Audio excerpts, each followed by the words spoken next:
Abu Nawas dikalahkan seorang anak gembala.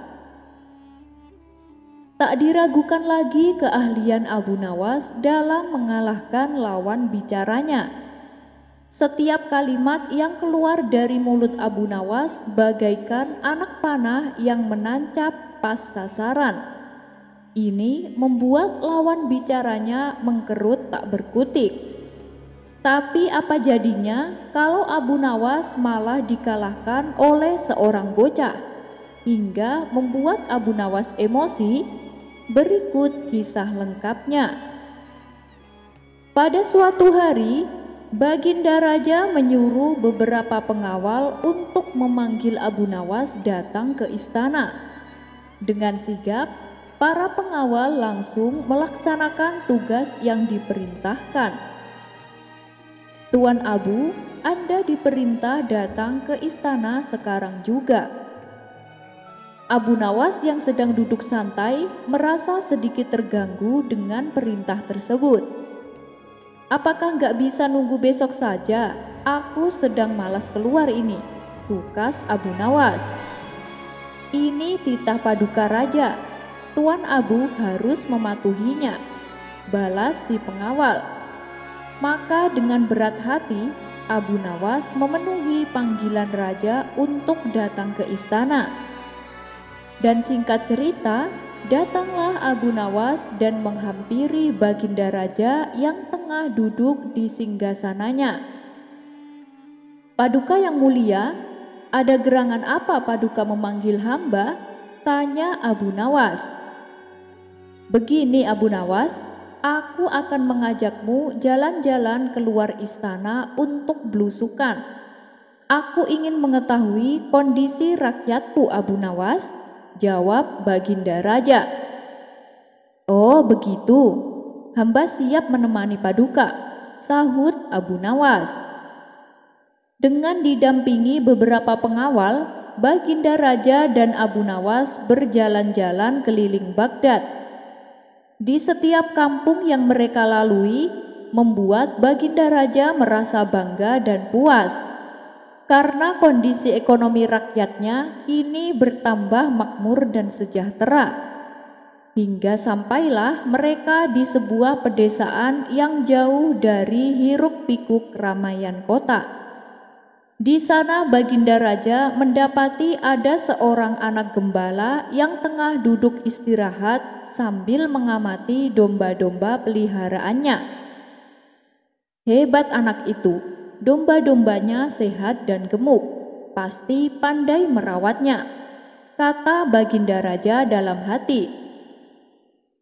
Karena merasa penasaran, Baginda Raja lalu mengajak Abu Nawas untuk menghampirinya. Abu Nawas, coba kau tanyakan anak itu, bagaimana cara dia merawat domba-dombanya, bisik Baginda Raja kepada Abu Nawas. Siap Paduka yang mulia, balas Abu Nawas. Maka Abu Nawas pun mulai bertanya kepada si anak gembala. Nak, boleh aku tanya sesuatu? Ucap Abu Nawas. Boleh, silakan tuan, jawab si anak. Domba-dombamu ini sehat dan gemuk-gemuk. Kamu kasih makan apa? Tanya Abu Nawas. Domba yang mana dulu nih? Yang hitam atau yang putih tuan? Kata si anak balik bertanya. Domba yang hitam dulu deh, jawab Abu Nawas. Oh, kalau yang hitam dia makannya rumput basah tuan, balas si anak. Lalu kalau domba yang putih kamu kasih makan apa? Tanya Abu Nawas kembali. Yang putih ya sama, rumput basah juga, jawab si anak. Abu Nawas hanya geleng-geleng kepala mendengar jawaban tersebut. Kemudian ia kembali bertanya, domba-dombamu ini per tahunnya menghasilkan banyak bulu ya? Tanya Abu Nawas. Domba yang mana dulu tuan? Yang hitam apa yang putih? Kata si anak balik bertanya.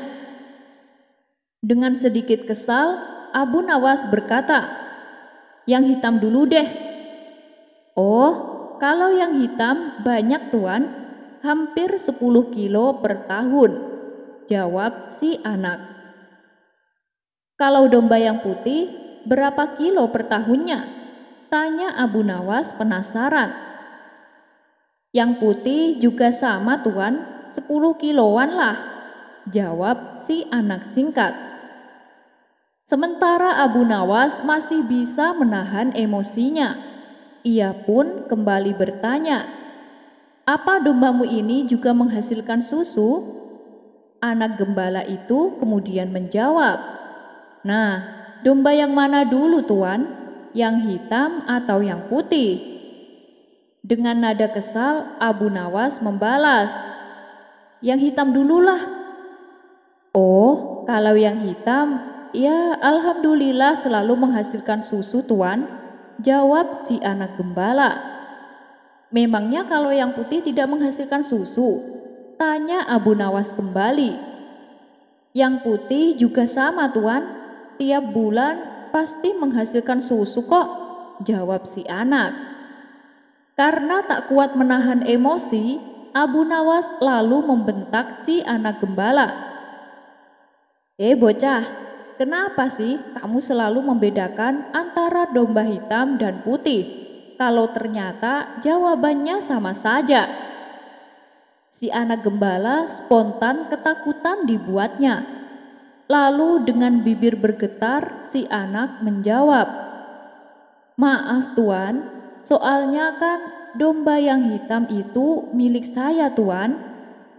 Mendengar alasan si anak gembala, Abu Nawas pun merasa bersalah karena terburu-buru emosi. "Oh begitu rupanya, bilang dong nak dari tadi. Maaf ya, sudah marah duluan. Lalu kalau yang putih itu punya siapa nak?" tanya Abu Nawas penuh kelembutan. "Yang putih juga milik saya tuan," jawab si anak. Seketika emosi Abu Nawas kembali memuncak. Ia pun memilih untuk meninggalkan si anak gembala. "Dasar bocah Edian," gerutu Abu Nawas. Sementara Baginda Raja tertawa terpingkal-pingkal melihat kejadian tersebut. Pemuja pohon apel. Dikisahkan, Abu Nawas mempunyai tetangga baru, di mana tetangganya itu di halaman rumahnya terdapat buah apel. Namun yang membuat Abu Nawas kaget, ternyata tetangganya adalah penganut aliran lain, yaitu sebagai pemuja pohon apel. Setiap pagi dan sore, tetangganya tersebut memberikan sesajen makanan kepada pohon apel yang ada di halaman rumahnya. Suatu hari, saat Abu Nawas pulang dari masjid, ia merasakan keinginan untuk memakan buah apel. Tapi sayangnya ia tidak punya uang untuk membelinya. Sedangkan kalau ia minta kepada tetangganya, itu suatu hal yang mustahil, karena pohon apel tersebut dijadikan sesembahan oleh tetangganya. Dan saat ia melintas di depan rumah tetangganya, kebetulan tetangganya itu sedang memberikan sesajen makanan. Abu Nawas yang terkenal dengan sifat konyolnya segera menghampiri tetangganya tersebut. "Wahai kawan, pohonmu ini benar-benar tampak sangat lemah. Aku yakin pohon ini pasti sangat lapar," ujar Abu Nawas sambil memandangi pohon apel. Mendengar ucapan Abu Nawas, tetangganya kebingungan dan heran. "Hei Abu Nawas, bagaimana mungkin pohon bisa merasakan lapar? Dari mana kau tahu?" tanya tetangganya. "Tentu saja aku tahu.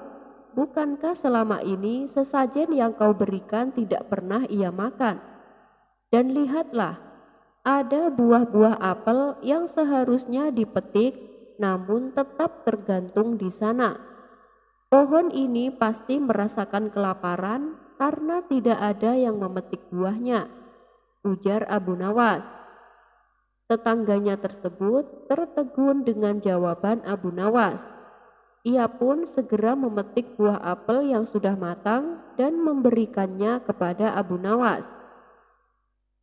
Setelah mendapatkan buah apel, Abu Nawas langsung membawanya pulang sambil tertawa terpingkal-pingkal. Kisah selanjutnya. Pada suatu hari, Abu Nawas berada di suatu pasar bersama kawan-kawannya.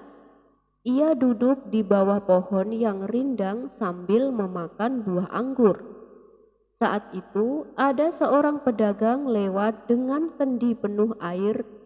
Ia memperhatikan Abu Nawas dan berpikir untuk menggoda dan mencoba menjahilinya. Pedagang itu berkata, "Hei Abu Nawas, kamu tampak sangat kehausan. Maukah kamu minum air dari kendi ini?" Abu Nawas menjawab dengan tenang, "Tentu saja aku mau. Aku akan minum. Tapi jika kendi itu dapat terbang menuju mulutku." Mendengar jawaban tersebut, kawan Abu Nawas sontak tertawa terpingkal-pingkal. Pedagang itu jadi malu dan tidak tahu harus berkata apa.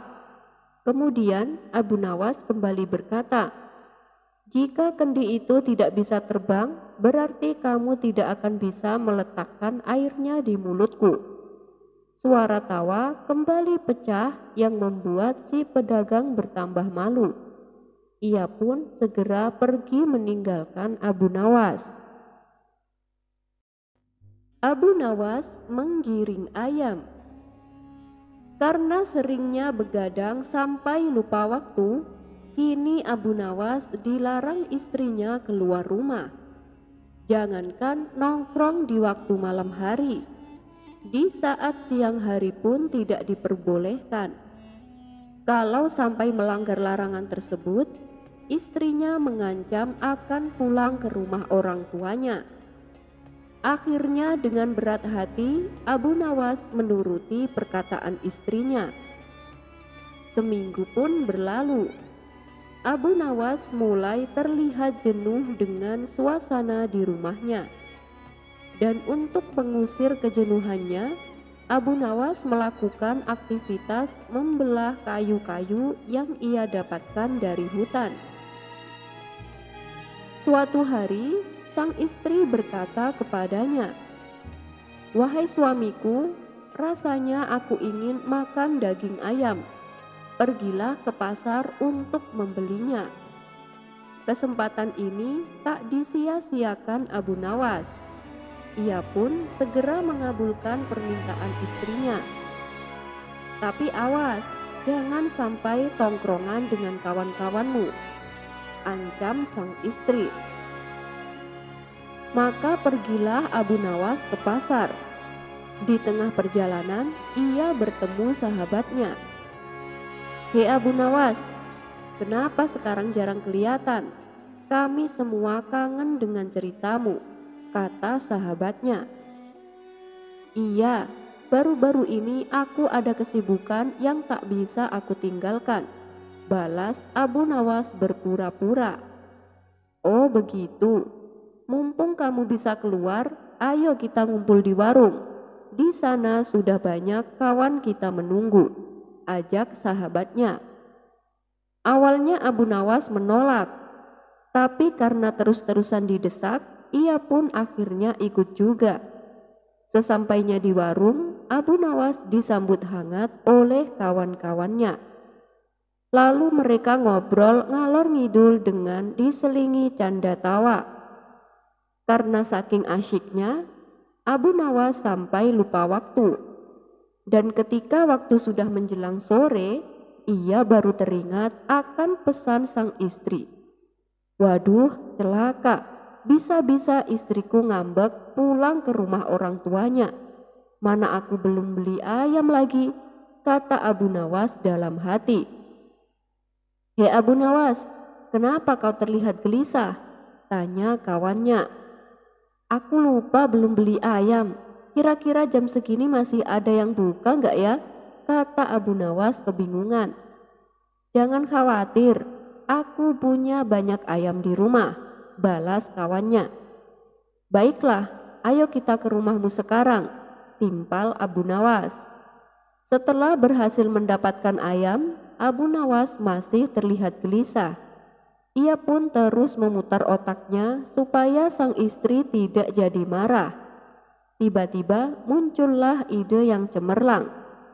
Abu Nawas yang tadinya membeli 1 ekor ayam, kini ditambah menjadi 4 ekor. "Kau serius, Abu Nawas? Tapi bagaimana cara kau membawanya?" tanya kawannya. "Kan aku bisa minta bantuan kamu. Aku membawa 2 ekor, kamu juga membawa 2 ekor, jawab Abu Nawas. Kawannya pun setuju dan ikut membawakan ayamnya. Setelah mereka berdua sudah dekat dengan rumah Abu Nawas meminta kepada kawannya untuk melepaskan ayam yang dibelinya. "Sekarang pulanglah, jangan sampai istriku melihatmu," kata Abu Nawas. Kemudian Abu Nawas mulai menggiring ke-4 ayam tersebut dengan menggunakan tongkat kayu. Ketika akan memasuki halaman rumah, Abu Nawas berteriak, "Ayo, ayo, cepetan jalan. Sebentar lagi sudah nyampai rumah." Mendengar ada suara teriakan suaminya, istri Abu Nawas pun segera keluar. Rupanya sang istri sudah sangat emosi dan sudah mengemasi baju-bajunya untuk pulang ke rumah orang tuanya. Tapi begitu melihat Abu Nawas menggiring ayam, ia malah tertawa dan tidak jadi marah.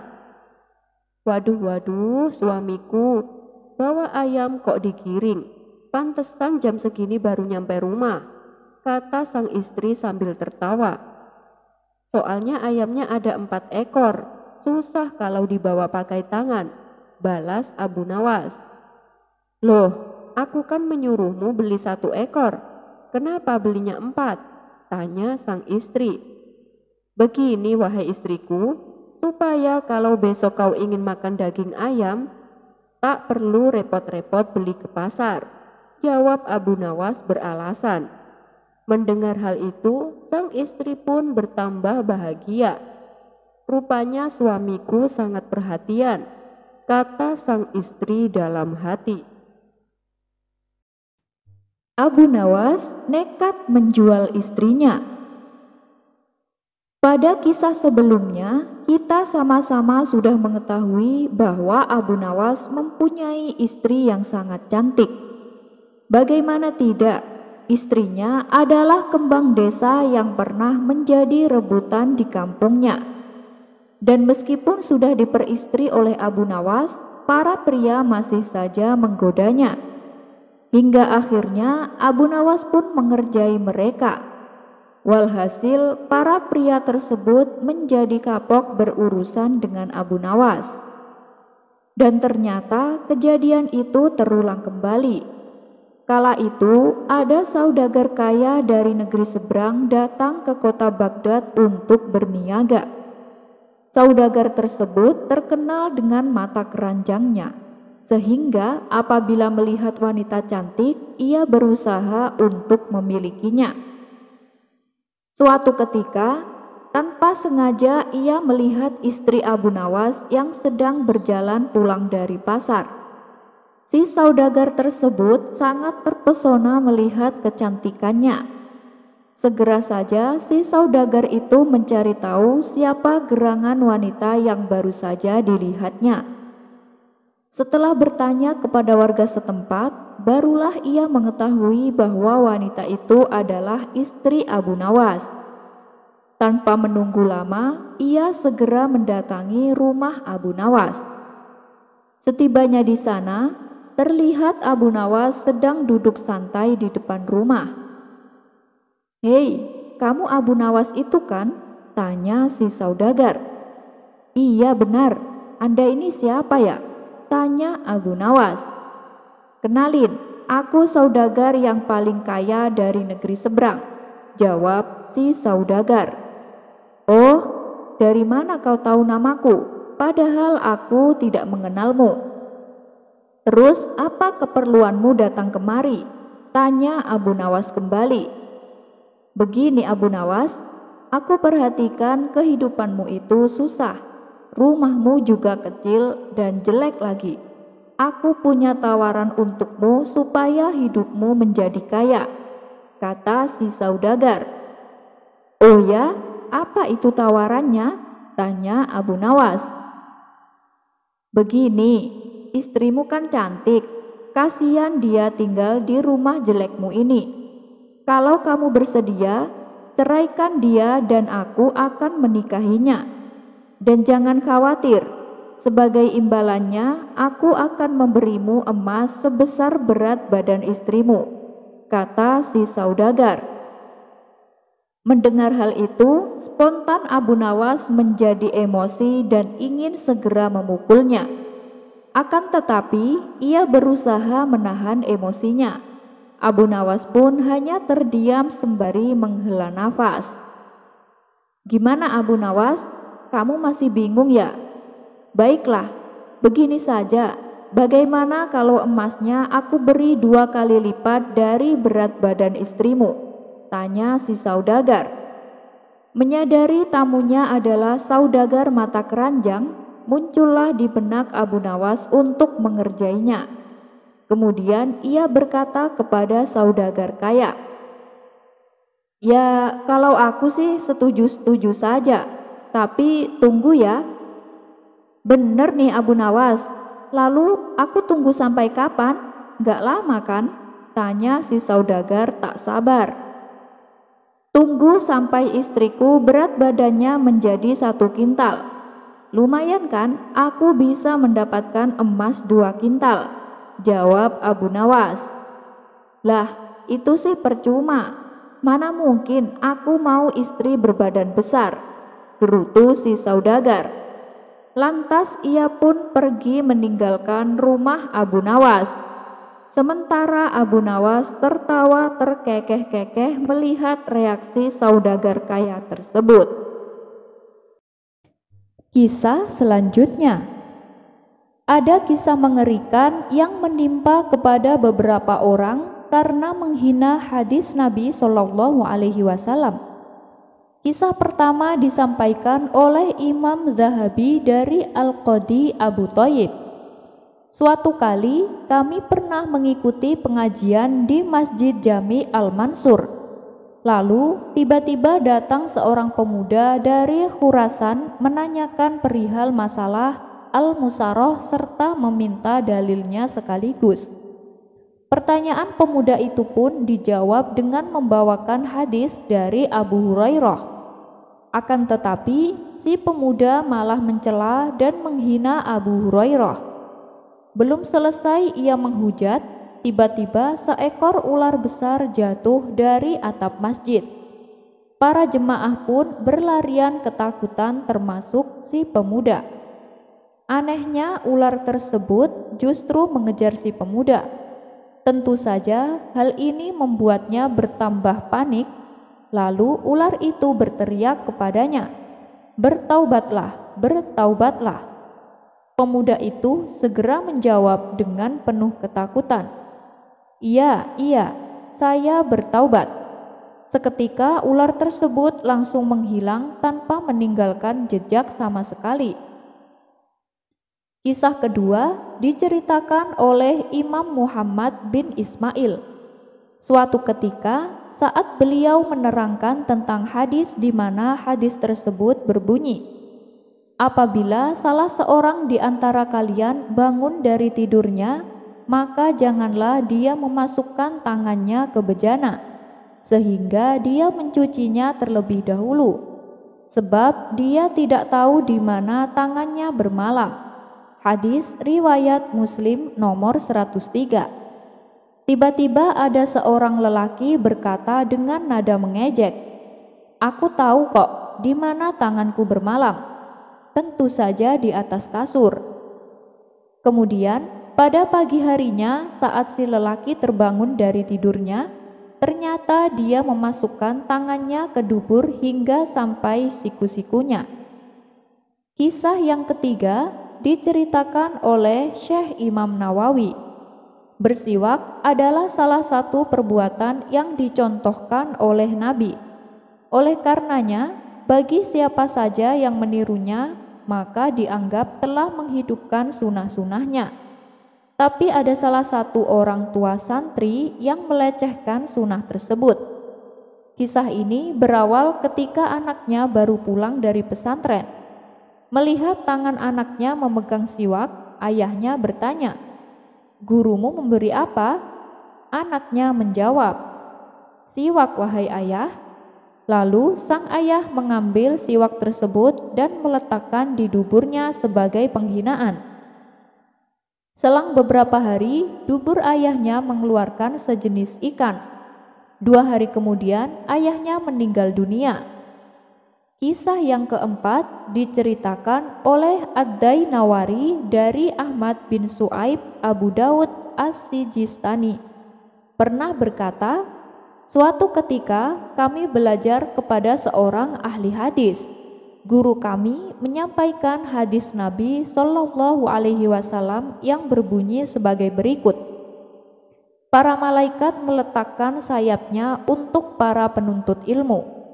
Waktu itu di dalam majelis ada seorang Mu'tazilah yang melecehkan hadis ini. Ia pun berkata, 'Demi Allah, besok saya akan mengenakan sandal yang berpaku, lalu akan kuinjakkan ke sayap para malaikat.'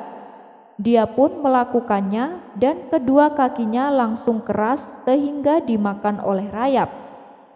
Kisah serupa juga pernah diceritakan oleh Abu Yahya Zakaria As-Saji.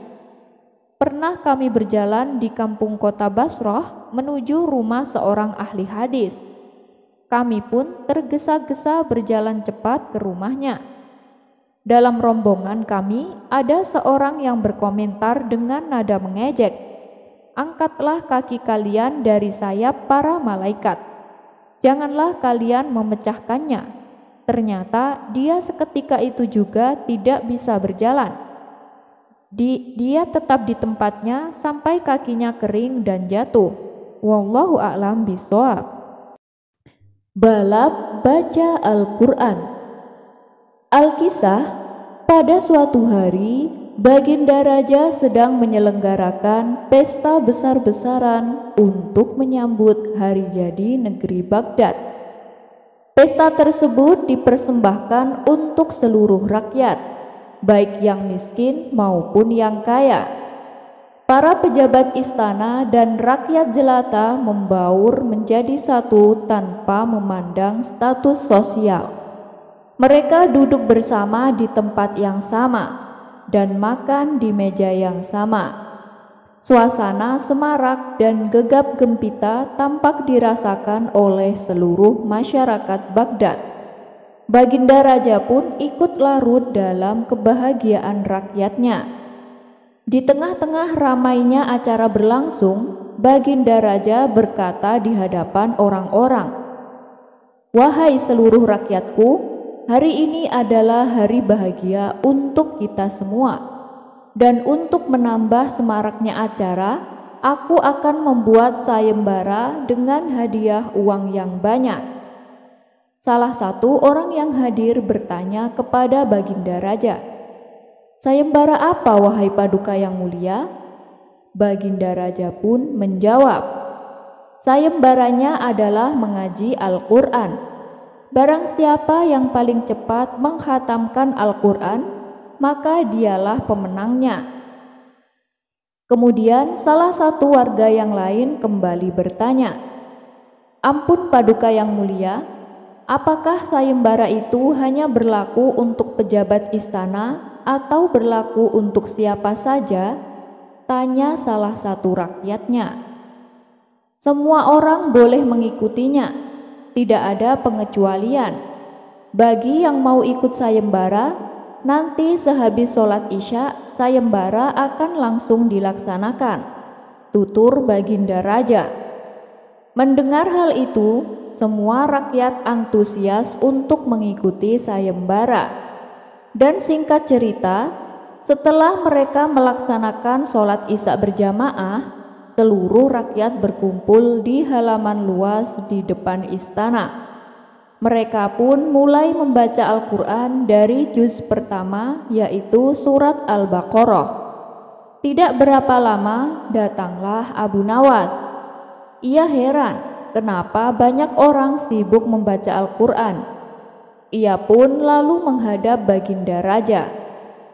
"Ada apa ini Paduka yang mulia?" tanya Abu Nawas. "Loh, kamu tidak tahu Abu Nawas?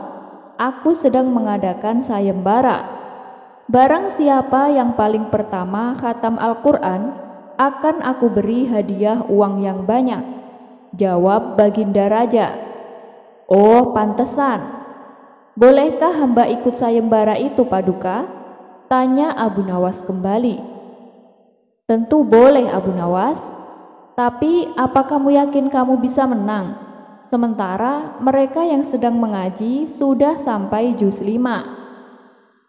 Kata Baginda Raja balik bertanya. "Insya Allah Paduka yang mulia," jawab Abu Nawas. Maka Abu Nawas pun dipersilahkan mengikuti sayembara. Tapi bukannya mengambil kitab Al-Quran, Abu Nawas malah mengambil makanan yang sudah tersedia di ruangan istana. Setelah selesai makan dan minum, Abu Nawas duduk istirahat sambil mengamati orang-orang yang sedang berlomba-lomba menghatamkan Al-Quran. Melihat hal itu, Baginda Raja menegurnya. "Hei Abu Nawas, malam sudah semakin larut. Kenapa kau tak bergegas membaca Al-Quran? Kamu jadi ikut sayembara apa tidak?" tanya Baginda Raja. "Tentu saja saya ikut Paduka yang mulia," jawab Abu Nawas. Ketika dirasa istirahatnya sudah cukup, Abu Nawas mengambil wudhu dan mengambil kitab Al-Quran yang sudah disediakan. Baru beberapa menit membaca Al-Quran, tiba-tiba Abu Nawas berteriak lantang, "Wahai Paduka yang mulia, Alhamdulillah saya sudah khatam. Jadi sayalah pemenangnya." Mendengar hal itu, para peserta lain terkejut dan tak percaya. Mereka pun mengajukan protes kepada Baginda Raja. "Itu tidak mungkin Paduka yang mulia. Abu Nawas pasti bohong. Kami yang membacanya sehabis sholat Isya saja baru sampai juz 10. Bagaimana mungkin Abu Nawas yang baru saja datang dan baru mulai membaca Al-Quran, tiba-tiba sudah khatam dalam waktu yang sangat singkat?" Protes salah satu peserta yang diiyakan oleh peserta lainnya. "Bagaimana Abu Nawas? Mereka semua tidak percaya sama kamu, termasuk aku. Apa buktinya kamu sudah menghatamkan Al-Quran dalam waktu yang singkat?" tanya Baginda Raja heran. "Oh, itu saya cukup membaca surat Al-Ikhlas 3 kali, dan itu sebagai bukti kalau saya sudah menghatamkan Al-Quran," jawab Abu Nawas. "Kenapa bisa begitu Abu Nawas?" tanya Baginda Raja kembali. "Bukankah Paduka sudah tahu? Di dalam satu hadis Rasulullah SAW pernah bersabda, membaca 1 kali surat Al-Ikhlas sama seperti membaca 1/3 dari kitab Al-Quran. Kalau dibaca sampai 3 kali, berarti sama seperti membaca seluruh Al-Quran," tutur Abu Nawas menjelaskan. Mendengar penjelasan Abu Nawas, semua peserta yang ikut sayembara hanya bengong dan tak bisa membantah. Sementara Baginda Raja kagum dengan kecerdasan dan kecerdikan Abu Nawas. Akhirnya Abu Nawaslah yang dinobatkan sebagai pemenang untuk membawa hadiah dari Baginda Raja.